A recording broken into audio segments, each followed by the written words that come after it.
Alors, je m'appelle Marie-Hélène.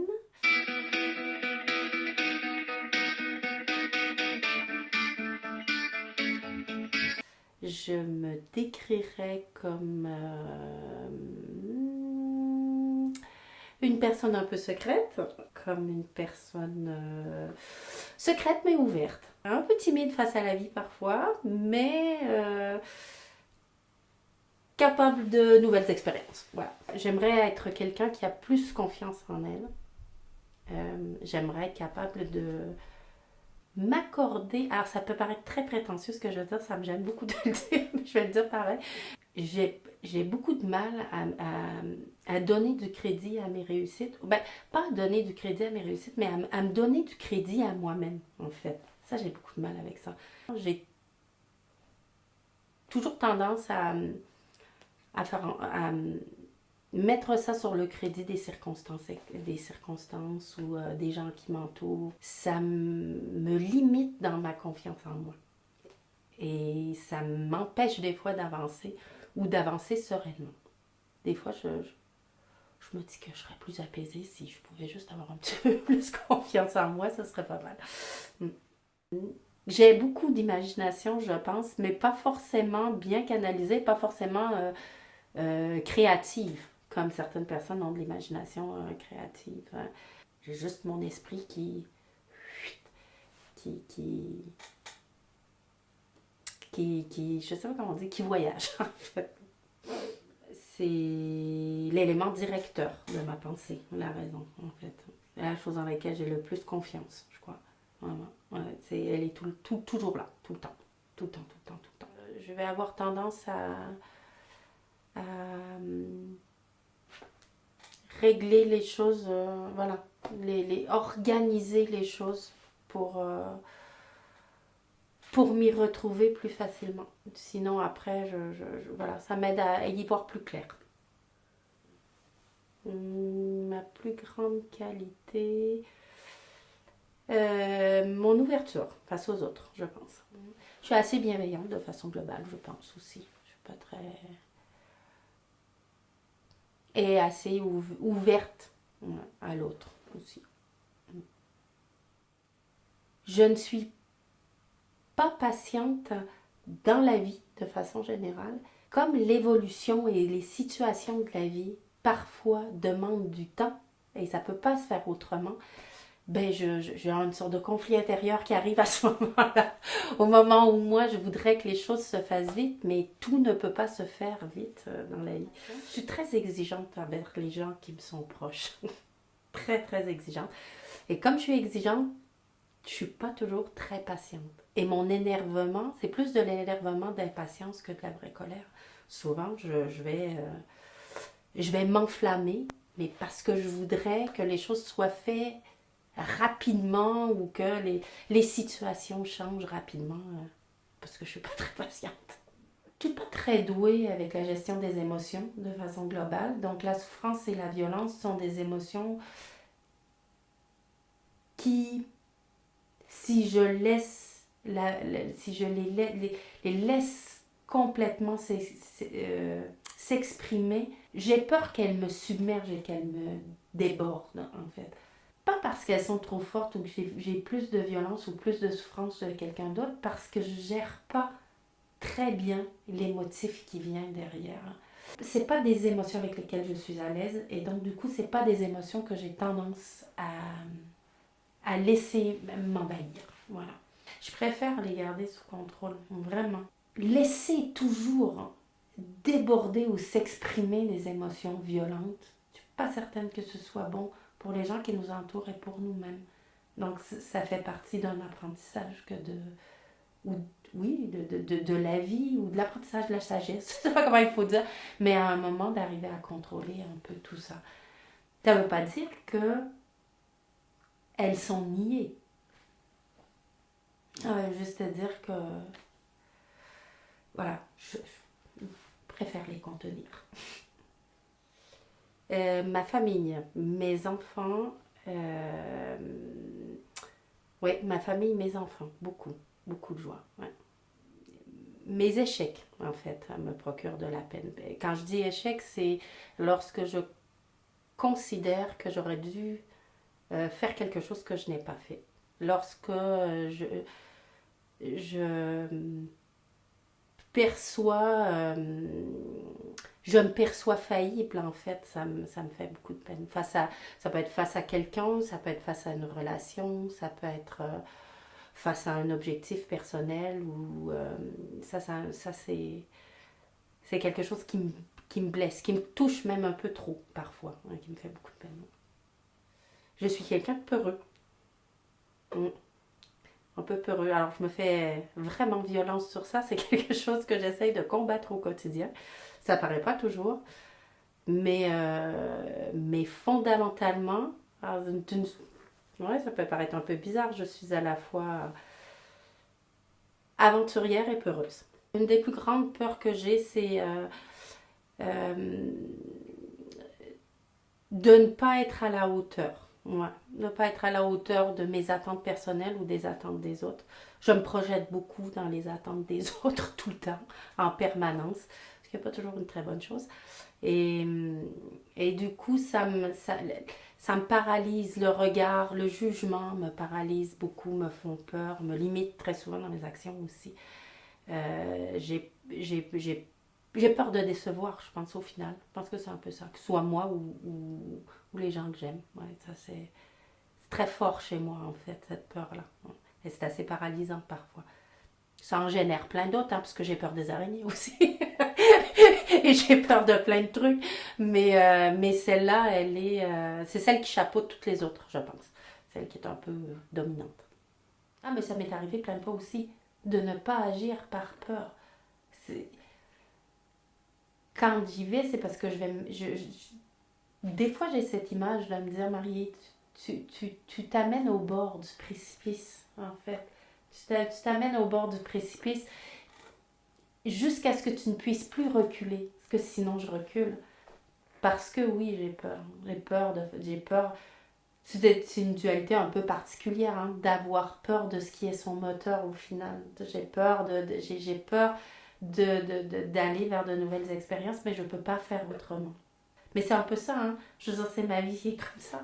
Et ma vie dans la découverte de l'autre côté de l'Atlantique, et comme dans le travail aussi, c'est d'ouvrir des portes.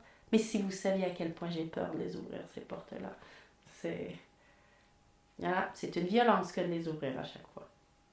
Une violence envers moi-même. Maintenant, j'ai compris qu'il fallait que je l'affronte, ça. C'est très dur. Je veux dire, c'est un premier chemin, hein, d'arriver à accepter qu'on ait peur. Accepter parfois de se mettre en danger. Voilà. Et, et l'étape d'après, c'est d'arriver à développer un peu de confiance, en fait. Faire un peu confiance. Je ne suis pas là encore, mais c'est l'étape qui viendra après, en fait. Ce qui me met en colère, j'aurais du mal à répondre à cette question-là sur ce qui me met en colère. Parce que je pense que j'ai réfléchi en même temps au moment où je peux être en colère. C'est les moments les plus faciles ou les plus évidents, c'est quand je suis avec mes enfants, par exemple, et qui font un truc que j'aurais pas voulu qu'ils fassent ou qu'ils ne font pas ce que j'aurais voulu qu'ils fassent. Ça peut me mettre en colère. L'injustice, un peu, ce que je vais moi percevoir comme étant de l'injustice face aux autres ou face à moi-même. Ça aussi, ça me dérange beaucoup. C'est un sentiment c'est une perception que j'aime pas. Et j'aime pas du tout, si ça aussi, ça peut me mettre en colère. J'aime pas la méchanceté. J'aime, j'aime pas, euh, j'aime pas la méchanceté gratuite qui est formulée envers les autres autour de moi. Je suis pas très... Voilà. Et l'incompétence aussi, des fois. Je pense que mon plus grand regret, et quelque chose qui me touche beaucoup, c'est le fait d'être loin d'une partie des gens que j'aime, en fait. Ça, ouais. Mais c'est pas... comment dire, c'est pas un regret d'action. Je regrette pas la vie que je mène. Je regrette pas le fait d'avoir construit ma vie ou même le fait d'être partie. En fait, ça, je regrette pas ça. Je regrette que ça implique d'être loin des gens que j'aime. C'est ça que je regrette. Et du coup, de ne pas pouvoir partager le quotidien et les petites choses de la vie avec ces personnes-là, parce que au bout du compte, je trouve, c'est ce que je vis moi dans ma famille aussi avec mon mari et mes enfants, que c'est ces petites choses du quotidien qui construisent la proximité et l'intimité avec les gens. Et ça, cette partie-là, bien que j'essaye de la cultiver quand même à distance, je ne l'ai plus comme je l'avais avant. Le fait d'être loin, euh, la vie se déroule sans soi, en fait.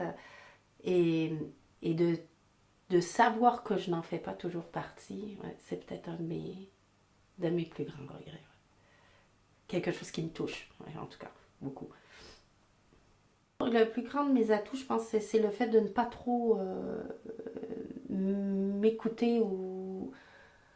euh, je connais mes limites, je connais mes faiblesses, mais je connais mes peurs, en fait. Mais c'est pas pour autant que je vais m'y limiter ou m'y arrêter. Je sais me faire violence pour passer par-dessus ça. Même quand ça me met en fragilité ou quand c'est difficile. Je vais être là-dessus un peu, je sais pas comment on dit, quel est le mot, pugnace, un peu, avoir, voilà, tendance mais vis-à-vis de moi-même, hein, vraiment à me challenger en permanence aussi. Je suis quelqu'un d'assez... je n'aime pas ça, mais je vais régulièrement me sortir de ma zone de confort. Même si j'aime pas ça. En fait. C'est le manque d'assurance, en fait, vraiment, qui est l'élément majeur chez moi, qui est ma plus grande faiblesse, et qui est ma plus grande faiblesse et qui conditionne toutes les autres, en fait. Qui est, par exemple, ce manque d'assurance est générateur de stress, ou générateur de peur, ou générateur de limites ou de barrières, en fait. Elle me génère tous ces freins. Je le sais très bien, c'est une faiblesse que j'ai parfaitement identifiée. Et donc, des fois, je suis obligée de me faire violence pour passer par-dessus. Mais c'est vraiment ma plus grande faiblesse. Et à tel point que je ne l'entends pas. Quand on me dit t'as réussi ça, tu peux être fier de toi, ou vas-y, t'es capable, ou aie confiance, tu vas y arriver. Il y a, des fois, je suis tellement enfermée dans cette limite psychologique que je ne l'entends pas. Quand les gens me le disent avec toute la bienveillance et toute la gentillesse du monde, je ne l'entends pas. Beaucoup de tâches de maman et de femmes à la maison. J'ai du mal à prendre du temps pour moi, mais je commence à réapprendre ça comme toutes les mamans qui ont des ados pas loin de la vingtaine et qui redécouvrent du temps pour elles. J'aime beaucoup l'environnement, milieu naturel. J'aime bien aller marcher, randonner et un peu les sports de plein air. Je lis, j'aime beaucoup lire. Et oui, je n'ai pas encore eu le temps de faire, mais j'aimerais beaucoup découvrir un aspect un petit peu plus artistique de ma personnalité. Quand j'étais jeune, je faisais du piano, de la musique, et puis après j'ai fait de la guitare. J'ai mis tout ça de côté. Et donc aujourd'hui, j'aurais envie de reprendre tout ça, de repartir vers ça en fait. Ou le maintenant que j'ai un petit peu plus de temps pour moi, ce serait pas mal. Un peu, j'ai appris la musique quand j'étais jeune, avec beaucoup d'honnêteté et d'honnêteté, hein, c'est pas de la fausse modestie, beaucoup d'honnêteté. Je ne suis pas... c'est pas que je suis pas douée, c'est que j'ai pas... comment dire... l'aisance que peuvent avoir certains. C'est pas quelque chose de facile pour moi. Mais ouais, en vieillissant, je pense que ça me plairait bien d'avoir un autre canal d'expression que celui de la parole. Ouais, ça c'est sympa. Ben, la famille, bien sûr, je l'ai assez dit, je pense que ça c'est clair. L'éducation aussi, beaucoup. A de la valeur à mes yeux, mais même pas en termes de métier, l'éducation La transmission a beaucoup d'importance à mes yeux. J'aurais vraiment envie de dire que je n'accorde aucune importance aux biens matériels. Ça me donnerait de la valeur, je pense. Je me sentirais bien de dire ça.